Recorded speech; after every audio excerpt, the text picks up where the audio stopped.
কংগ্ৰেছৰ টিকেটৰ কথাটো আপোনালোকে নতুন নহয়, এইটো এটা পুৰণা ষ্টৰী। বেচিকেলি মাইনৰিটি এৰিয়াত, মুছলিম এৰিয়াত কংগ্ৰেছে ব্যাপক ধনৰ লেনদেন কৰে।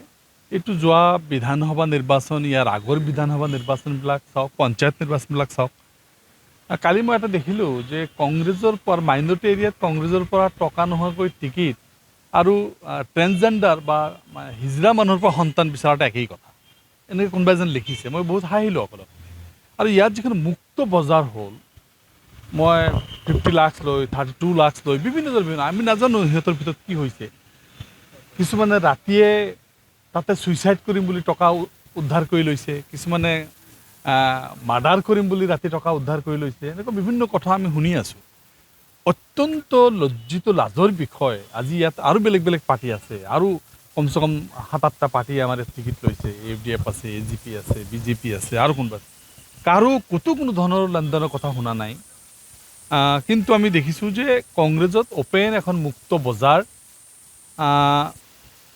এটা লজ্জিত বিষয়। আমি লজ্জানত হৈছোঁ যে টিকেট এনেকৈ টকাৰ বিনিময়ত বিক্ৰী হোৱাটো ইয়াত যিটো হৈছে এখন মুক্ত বজাৰ। আমাৰ MP চাহাবৰ বেলেগ বজাৰ, আমাৰ MLA চাহাবৰ বেলেগ বজাৰ, তেখেতৰ ল'ৰাৰ বেলেগ বজাৰ, এনেকুৱা অভিযোগ আহিছে। আমি নাজানো এইটো সঁচা মিছা কিমান দূৰ, অভিযোগবিলাক পাইছোঁ। বহুত মানুহ কংগ্ৰেছৰ পৰা টিকেট নাপায় আমাৰ তাত আহিছে যে আপোনালোকক পইচা দিম। আমাৰ পইচা নালাগে, তুমি যদি যোগ্য হোৱা, তোমাৰ যদি সমাজে বিচাৰ আমি দিম। এনেকুৱাকৈ আমি 2-4জন নিদিয়াও নহয়।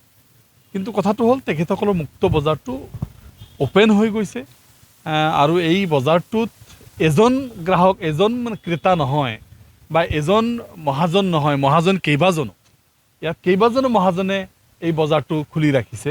সেইবিলাক নাম নকওঁ, সেইবিলাক অত্যন্ত কিছুমান মানি ব্যক্তি আছে, তেখেতসকলৰ নাম ক'লে সিহঁতেও আমাৰো বেয়া লাগিব। কিন্তু এনেকুৱা মুক্ত বজাৰ ক'তো হোৱা নাছিল যিটো কংগ্ৰেছত হৈছে। এইটো অত্যন্ত বেয়া কথা। বেয়া পলিটিক্স এনেকুৱাকৈ কিনি লোৱা, মানুহৰ এনেকুৱা পণবন্দী কৰা, মানুহক এনেকুৱা ধনৰ বিনিময়ত টিকেট প্ৰদান কৰা, এয়া কিন্তু নতুন অধ্যায় নহয়, কংগ্ৰেছৰ বহুত পুৰণা অধ্যায় বুলি মই নকওঁ। কংগ্ৰেছৰ এই মুহূৰ্তত যি বহুধা বিভক্ত হৈ আছে, তেখেতসকলৰ মাজত গ্ৰুপিজম বহুত চলি আছে, আৰু ইয়াৰ ভিতৰত তেখেতসকলৰ কিছু নেতৃত্বৰ বাদ বিবাদ আছে। হীৰেণ গোহাঁই ডাঙৰীয়াই কংগ্ৰেছক একত্ৰিত কৰি ৰখাৰ এটা কৌশল কৰি আছে। BJPৰ সাম্প্ৰদায়িক শক্তিৰ বিৰুদ্ধে কংগ্ৰেছ একত্ৰিত কৰাৰ প্ৰক্ৰিয়া এটা চলি আছে বুলি মই অনুভৱ কৰোঁ। ইয়াৰ মাজত কিন্তু তেখেতসকলৰ বহুতেই উত্থাপিত হৈ থাকে যে আমাৰ হিমন্ত বিশ্ব শৰ্মা কিছুমান পকেটত আছে, কিছুমান দুজন কথা পাতিলে তেখেতে গম পায়, অকলে কথা ক'লে গম নাপায়, এইবিলাক আমাৰেই মানুহ, এইবিলাক বিটিম বুলি নক'ব, আমাৰ সৰু ভাই বুলি কওক। এইবিলাক বিভিন্ন কথা আমি মুখ্যমন্ত্ৰী ডাঙৰীয়াৰ মুখত শুনি আহিছোঁ, আৰু আমি এছেম্বলিত বা বিভিন্ন সময়ত আমি দেখা পাওঁ, বা তেখেতসকলৰ মাজত যিটো অৰিয়া এই কথাবিলাকে স্পষ্ট কৰে।